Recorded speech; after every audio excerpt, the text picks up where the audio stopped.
¿Cómo están ustedes?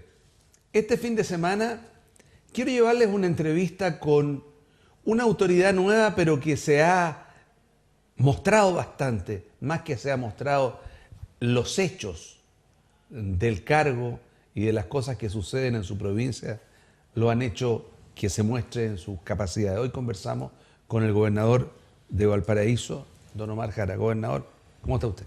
Hola Rodrigo, muy buenas tardes.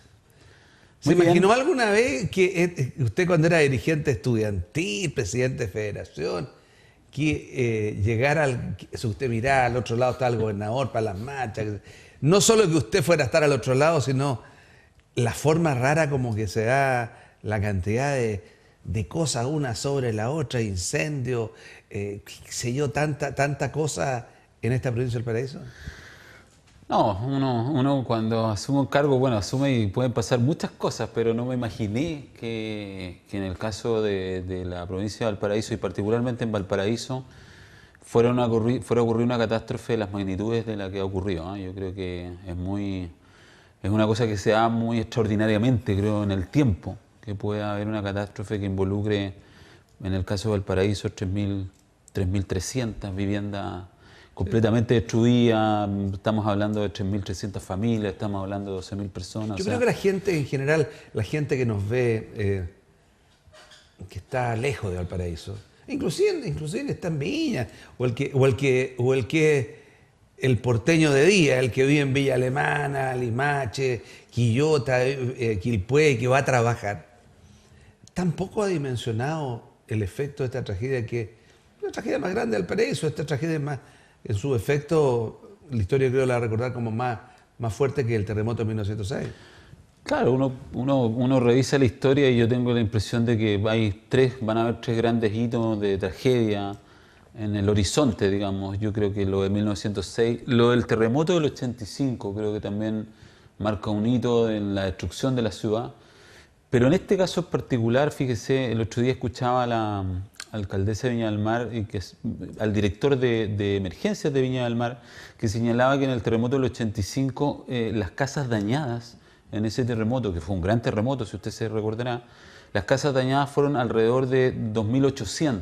Entonces, ahí yo le decía, imagínate el impacto en la ciudad de Valparaíso, que en este caso se destruyeron, o sea, se extinguieron 3.200. Sí, claro, además yo me recuerdo de ese terremoto como el del 71, del 85, terremotos del 65, terremotos falsos en el sentido de que, claro, la destrucción iba por dentro, que todos teníamos casas antiguas construidas con adobe, que se cuarteaban mucho, pero se sacaba el adobe, se limpiaba y uno podía seguir viviendo adentro. Exactamente. Y uno podía parchar, arreglar las casas con tiempo, es decir, y podía juntar la plata para hacerlo en 1 o 2 años. Pero aquí la cosa... La destrucción es total. Pero claro, no solamente, ¿sabe qué, Rodrigo? No solamente yo, y en este sentido yo quiero hacerle un homenaje, quiero hacer... Yo soy una persona que admiro mucho al dirigente vecinal. Me parece que el dirigente vecinal es una persona que regala tiempo, sí, claro, regala esfuerzo e incomprendido. Claro. Y yo quiero hacer un gran gesto de admiración respecto a los dirigentes vecinales de estos sectores.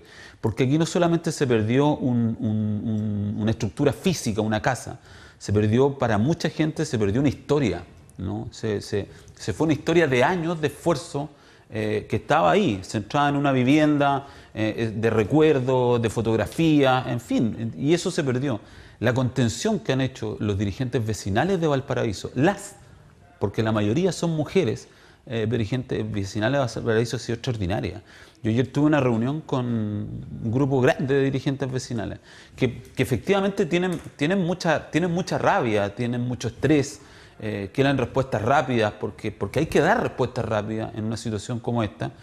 Pero a mí me impactaba mucho verlas enteras, verlas con ganas de seguir luchando, verlas diciendo, bueno, aquí hay que empezar de nuevo.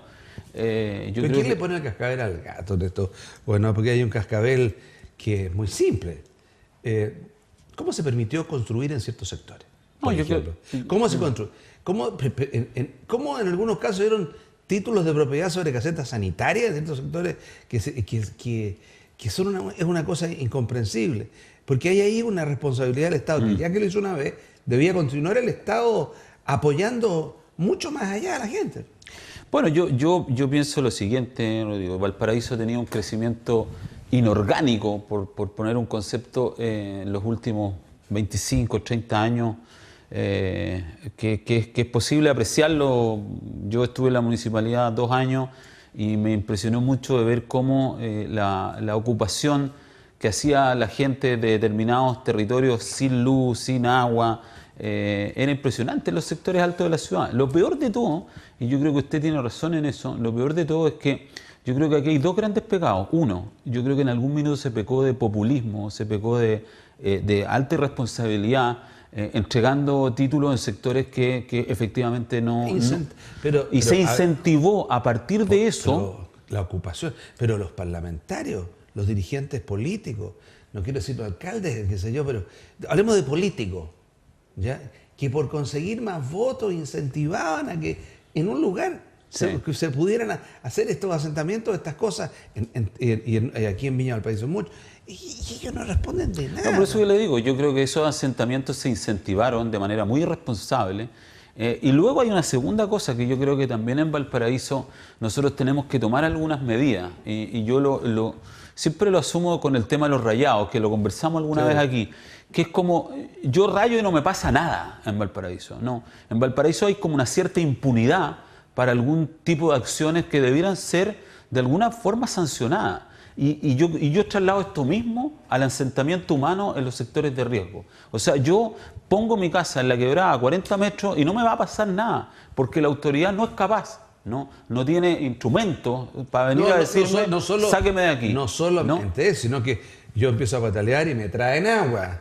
Yo empiezo a patalear, claro, y me empiezan a... Entonces, bueno, y también hay cosas que hay que decirlas, decir de manera seria y responsable. Hay alguna gente que se les da un subsidio, una casa, y dejan la casa y la rienda y se van a tomar a otro, entonces se produce una reproducción de estas condiciones, porque no hay ahora, de aquí para adelante, este delegado de la presidenta, este delegado como el delegado de la reina, el delegado de la reina que está acá, Andrés Silva, va a tener las facultades reales, va a ver las platas para expropiar, va a ver la estructura de ordenamiento territorial para decir, a ver, ustedes aquí saquen esto porque aquí en esta parte no se puede hacer. ¿Va a ver eso o va a ser todo el CFE? El delegado ha señalado que la reconstrucción va a estar sentada como en 3 grandes principios. Eso es lo que nos ha dicho. Él estuvo en una reunión el martes, que el intendente reunió a un grupo de personas de universidades, etcétera, etcétera, para empezar a encarar y a mirar el futuro de la ciudad y cómo vamos a encarar la reconstrucción. El delegado señaló que él miraba que la reconstrucción tenía que basarse en 3 grandes pilares o principios. El primero de ellos es lo que usted señala, el tema de la seguridad. Nunca más pueden haber asentamientos humanos en zonas inseguras. Y ese es un principio orientador de la reconstrucción. Un segundo pilar que él planteaba era el pilar de la equidad, en el sentido de que las viviendas, sean esta autoconstrucción o sean viviendas sociales, deberían tener unas condiciones mínimas de buen vivir para la gente. Y en tercer lugar, él planteaba el tema de que, de alguna manera, la sustentabilidad de este modelo era lo que debería venir para adelante. Entonces él decía, nosotros debemos reconstruir sobre la mirada de la seguridad, sobre la mirada de la equidad y sobre la mirada de la sustentabilidad. O sea, Valparaíso, usted bien sabe además, que tiene que tener una sustentabilidad urbana que tiene que ver con lo siguiente: en los sectores altos de la ciudad, que se puede construir, evidentemente, los servicios hoy día, agua potable, luz eléctrica, cuesta mucho que lleguen. Por lo tanto, uno tiene que tener una mirada respecto de hacia dónde vamos a seguir creciendo. Ahí les vuelvo a decir yo, ¿y cómo nos responde el Estado de aquello? Porque en el gobierno de Eduardo Frei, se vendieron las acciones y la propiedad del Estado a particulares del agua potable. Uh-huh. Y hasta ese momento el Estado tenía la obligación, y una obligación que responder con la ciudadanía, de poner una red de agua en todos lados. E iba y la hacía. Y esa obligación se le traspasó al privado el privado parece que dice que no, entonces el Estado tiene que responder él para que eso funcione. Eso es un tema muy grave, porque eso es un tema además de culpa frente a lo que pasó aquí, frente a que está construido, el Estado ha permitido esta cosa, no hay redes y se incendiaron las casas. Sí. Sí, yo creo que ahí nosotros tenemos que... Por eso le digo, mire, yo creo que esta es una oportunidad de verdad importante. No, yo creo que Andrés Silva, Andy, ustedes se pueden hacer, se pueden, además, no digo ser famoso, pero el punto de vista de, de su capacidad de poder ordenar esto. Porque hay que ordenarlo. Ahora, hay que tener mucho cuidado también con el tema del aprovechamiento. No puede ser, mire, nosotros hasta ayer habíamos entregado 1.170 viviendas de emergencia, que es lo que se ha entregado hasta ahora.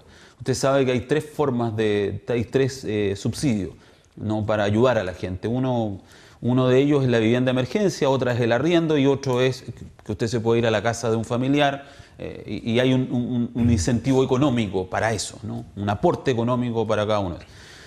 Yo lo que digo es que nosotros tenemos que empezar desde la emergencia a construir hacia el futuro. Y entonces, en ese sentido, si a usted le llega una vivienda de emergencia, no la ponga en un lugar de riesgo. ¿Sabe por qué? Porque nosotros vamos a tener lluvias este invierno.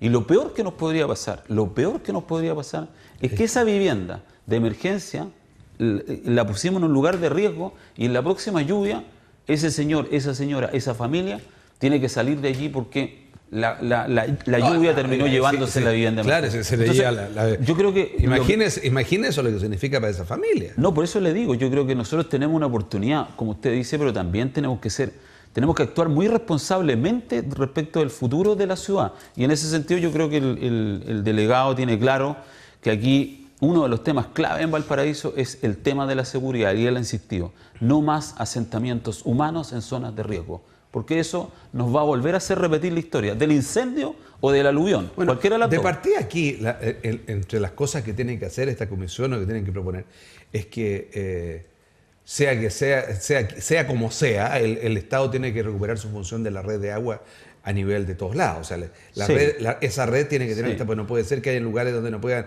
las bombas arreglar. Sí. Pero yo le planteo otro tema, no sé si usted creo que se lo dije. ¿Sabía usted que con este cambio de los aviones chicos, tienen que ir y recargar? No pueden aterrizar en una laguna, tienen que ir a un aeropuerto y recargar. Y el único aeropuerto, el único que está disponible porque el otro es militar, es el de arriba de Viña del Mar Alto, ¿no? Torquemada. No, Torquemada no. Allí no. Usted dice en Rodelillo. Rodelillo, ¿sí? Es en Rodelillo. ¿Y sabe usted que en Rodelillo no hay un estanque, para recargar hay que ir a 5 cuadras, entonces significa que hay que traer un camión, entonces eso es lo primero que habría que solucionar. Pero mire, nosotros en la emergencia también ha servido para algunas cosas importantes, lecciones, porque aquí hay que sacar lecciones, Rodrigo, si eso es lo importante, hay que sacar lecciones. Mire, yo he trabajado durante un mes con los militares, con la Armada, con el Ejército, con la aviación, con Carabineros. Durante un mes. ¿No? He aprendido muchas cosas de gestión, diría yo, de riesgo, ¿no? Los militares han sido un tremendo aporte hoy día en la emergencia, un tremendo aporte. Una de las lecciones que yo saco, yo creo que nosotros tenemos que aprender a trabajar, a convivir, a enfrentar este tipo de situaciones tan dramáticas en conjunto con las Fuerzas Armadas. Yo creo que ahí hay un potencial muy grande para afrontar esto. Es que lo que pasa es que eso se hacía hasta antes del 70. Claro. Lo que pasa es que esa disociación hay que eliminar.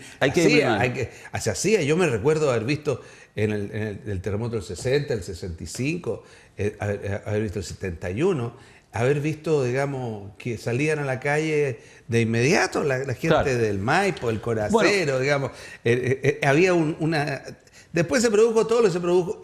Y esto yo creo que es muy bueno para aquello. No, es muy bueno. Para la ciudad también. Y yo creo que la segunda lección que hay que sacar es que no es posible, lo que usted dice, no es posible que no existan los medios adecuados hoy día, a las alturas que estamos en el 2014, que no existan medios adecuados para enfrentar este tipo de emergencia. ¿A qué me refiero con esto? Por ejemplo, en Valparaíso no hay ningún cuerpo de bomberos que esté en el sector alto de la ciudad. Ninguno.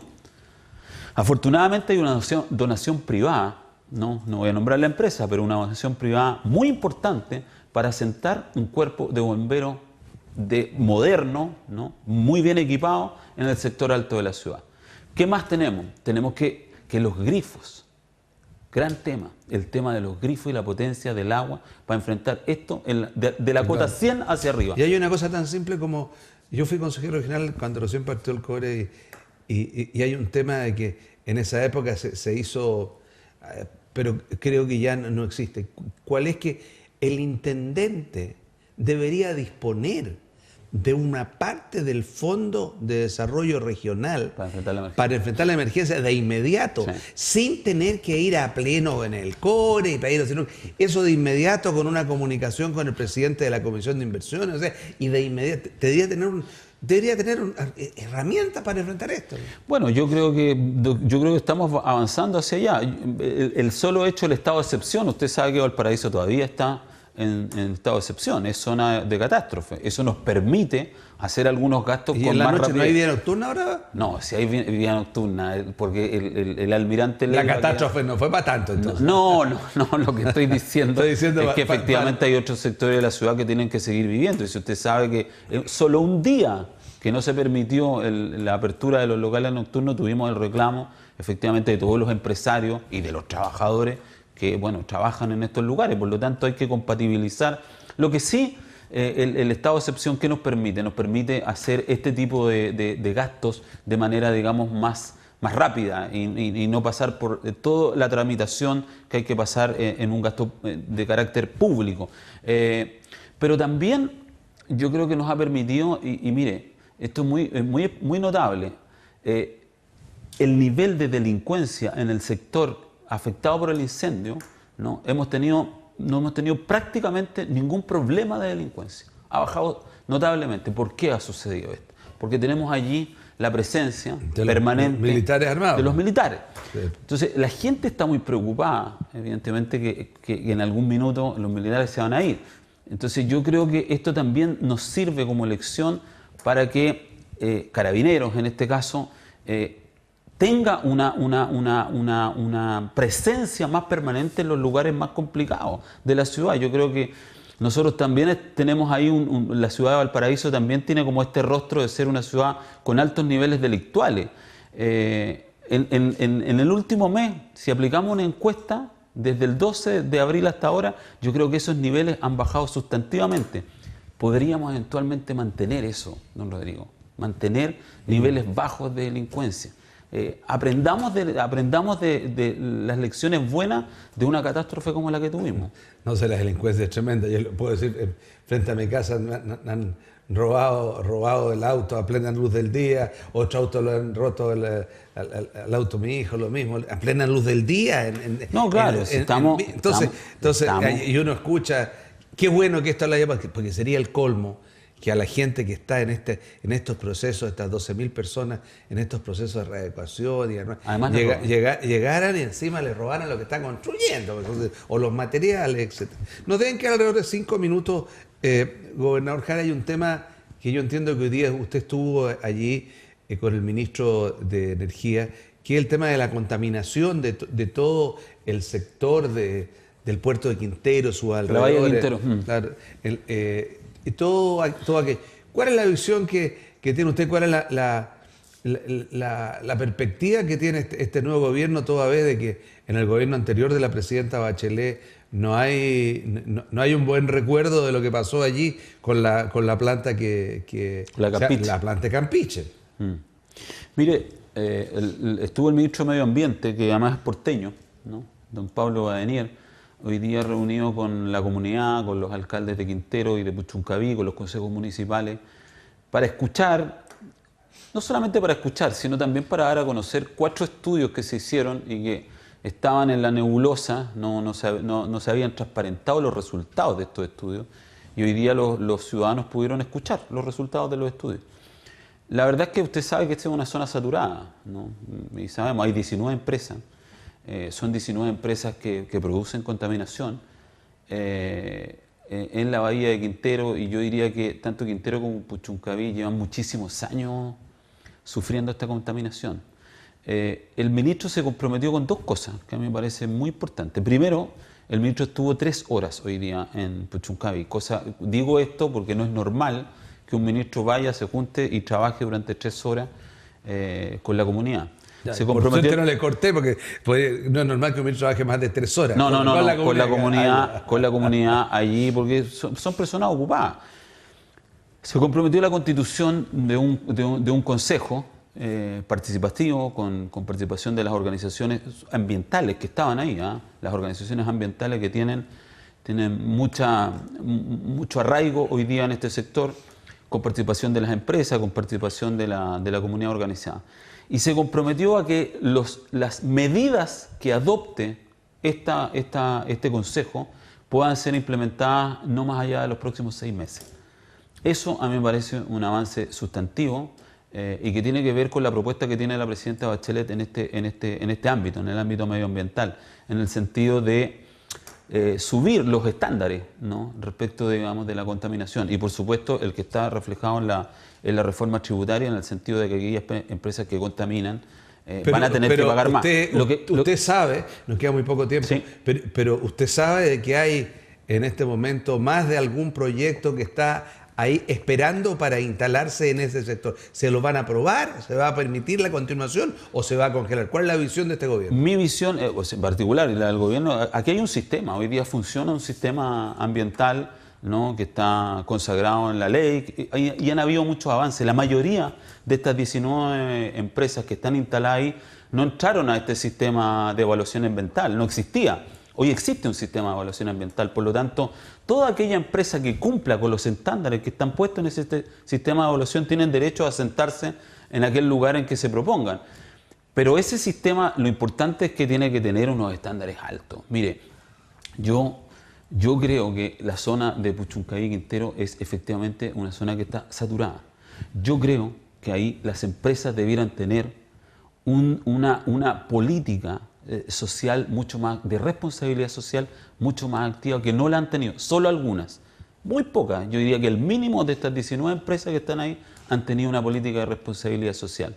Y yo creo que la gente se merece, la gente de Puchuncaví, Quintero, se merece transparencia, se merece transparencia. No puede ser que la gente, Rodrigo, diga que la gente de Puchuncaví y Quintero está muriendo de cáncer, Sí, claro, y no tengamos un registro respecto a ese tema. Ahora, Entonces, ahí no entiendo yo cómo una demanda contra el Estado. El Estado debería responderle a toda esa gente que se ha muerto. el Estado tiene la obligación, y el gobierno tiene la obligación hoy día de responderle a sus ciudadanos, insisto, creando medidas de mitigación, poniendo estándares altos a las empresas y generando, yo creo, Gracias, gobernador de Valparaíso. Y al terminar, sus camaradas de Mata Cristiana, uno bien chiquitito así, y uno así grandote que le gusta el rugby, senador Pizarro, senador Saldívar, están nuevamente con la idea contumaz de llevarse el Congreso a Valparaíso. ¿Cuál es su visión de esto? No, yo creo que como una vez dijo el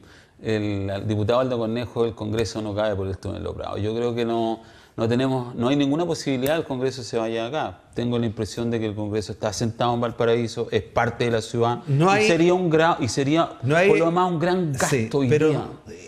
Pero no hay en estas nuevas cosas, no habrá un interventor que le ponga un chiquitolín y lo meta por el Congreso y lo pase para Santiago. Cuidado, gobernador. No, cuidado. Por lo demás, pero mire, déjeme decirle una cosa. Por lo demás, yo creo que hoy Iniciativa presidencial. Hoy día existe además un funcionamiento casi mixto entre Santiago y Valparaíso. Usted bien sabe que hoy día, en los días lunes, los días jueves, los días viernes, hay trabajo en el Congreso en Santiago. Ok, muchas gracias, gobernador. Le deseo que las cosas avancen para bien de los habitantes de la región. Nos queda mucho trabajo, y yo quiero pedir y agradecer esta invitación para pedirle a la gente que siga pendiente de Valparaíso. Valparaíso va a salir de los noticieros de televisión y hay mucha gente que aún y por mucho tiempo va a requerir ayuda, Rodrigo. Muchas gracias, gobernador.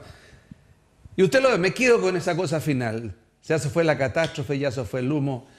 No hay que olvidarse de que esta catástrofe por debajo requiere ayuda, requiere ocuparse, porque Valparaíso todavía está en crisis. Que estén ustedes muy bien.